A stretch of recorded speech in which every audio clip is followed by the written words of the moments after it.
ఈ రోజు మనం మాట్లాడుకోబోయే వ్యక్తి ఛత్రపతి శివాజీ, మరాఠా సామ్రాజ్యాధిపతి. ఎవరు ఈ ఛత్రపతి శివాజీ? ఎలా మరాఠా సామ్రాజ్య స్థాపన జరిగింది అనేది మనం చూస్తే, పూనా జిల్లాలోని జున్నూరు దగ్గర శివనేరు కోటలో జన్మించారు ఛత్రపతి శివాజీ. ఈయన యొక్క తండ్రి షాజీ భోంస్లే. ఈయన సిసోడియా వంశానికి చెందిన వ్యక్తి. మరి శివాజీ యొక్క తల్లి జిజియాబాయ్, ఈమె యాదవ వంశానికి చెందిన మహిళ.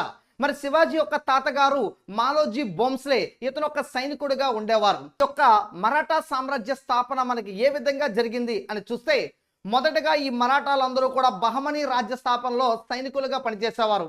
శివాజీ యొక్క తాత మాలోజీ భోంస్లే మాలిక్ అంబర్ అనే బహమనీ రాజు దగ్గర అహ్మద్ నగర్లో సైనికుడిగా పనిచేశాడు. ఆ తర్వాత శివాజీ యొక్క తండ్రి షాజీ భోంస్లే అనే వ్యక్తి పూనాలోని జాగీర్ను పొందారు. ఆ తర్వాత ఈ మరాఠాలను మొట్టమొదటిసారిగా మొఘల్ దర్బారులోకి తీసుకొచ్చిన వ్యక్తి జహంగీర్ మరాఠాలను అధికారులుగా నియమించుకున్నాడు. ఆ తర్వాత మనకి ఔరంగజేబు కాలంలో మొఘల్ సామ్రాజ్యంలో మనకి అధికారులుగా అధికంగా రాజపుత్రుల కంటే మరాఠాలు ఉండడం జరిగింది. మరి మరాఠాలకంటూ ఏ రాజ్య స్థాపన లేదు.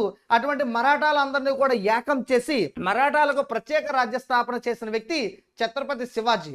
ఈయన 1674 జూన్ 6వ తేదీన రాయ్గఢ్లోని దుర్గంలో గంగా భట్ అనే బ్రాహ్మణుడి యొక్క సమక్షంలో పట్టాభిషిక్తుడయ్యాడు. ఆ సమయంలో ఆయన్ని ఛత్రపతి శివాజీగా పిలవడం జరిగింది. అయితే కొద్ది కాలంలోనే తల్లి మరణించడంతో సెప్టెంబర్ 24, 1674న రెండవసారి గోస్వామి నిశ్చలపురి అనే బ్రాహ్మణుడి సమక్షంలో పట్టాభిషిక్తుడయ్యారు. అయితే మరాఠాలకు భారతదేశంలో రాజ్య స్థాపన చేసేంత శక్తి ఉన్నప్పటికీ ఆర్థికంగా, రాజకీయంగా, సైనికంగా, విదేశీ దౌత్య వ్యవహారాల్లో వీళ్ళు విఫలం కావడం వల్ల మరాఠా సామ్రాజ్యం అంతరించింది. చివరిగా 1680 ఏప్రిల్ 3న 50 సంవత్సరాల వయసున్న సమయంలో బ్లడ్ క్యాన్సర్తో మనకి రాయ్గఢ్ కోటలో ఛత్రపతి శివాజీ మరణం పొందారు. ఇక్కడ ఆశ్చర్యకరమైన విషయం ఏంటంటే, శివాజీ భార్య అయినటువంటి పుతలాబాయ్, ఈమె సతీ సహగమనాన్ని అనుసరించి శివాజీతో పాటు మరణించింది. అంటే భర్త చనిపోయిన తర్వాత భార్య కూడా చితిలో దూకి చనిపోవడమే సతీ సహగమనం అంటాం.